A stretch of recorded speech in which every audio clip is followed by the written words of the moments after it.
We'll guide you through how to make pixel blur in CapCut. If you find this helpful, don't forget to like and subscribe. People search for this tutorial because they want to apply pixel blur effects in CapCut to hide specific objects, faces, or sensitive details. This technique is useful for privacy, censorship, or creative editing. It also helps creators achieve a stylized look while keeping certain parts of their content intentionally obscured. To begin this tutorial, click your CapCut on the main page. Once open, move your attention to the top left corner and click Sign In to access your account. If you want to log in using Google, click Sign In with Google to continue. Select the Google account you want to use and signs you into the application. After logging in successfully, you will be taken to the main interface. From there, look at the top section and click Create Project to begin a new editing session.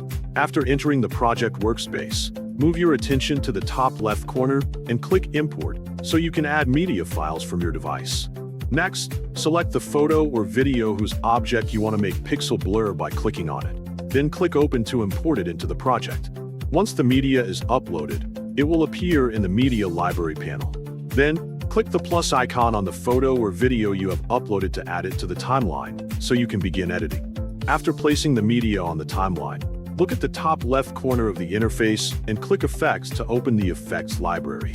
Inside this section, locate the search field and type pixel blur to find the specific blur effect you need. After the results appear, click and drag the selected pixel blur effect onto the timeline and position it over the clip. Once the effect is applied, move to the Adjustment panel and begin customizing the effect settings. Adjust the size to your liking so the pixelation appears at the desired scale. Next, adjust the speed to control how the effect behaves over time if motion is involved. Then, adjust the range to define how much of the image or video is affected by the effect. Click play to see the results, and watch how the pixel blur effect enhances or hides details in your photo or video.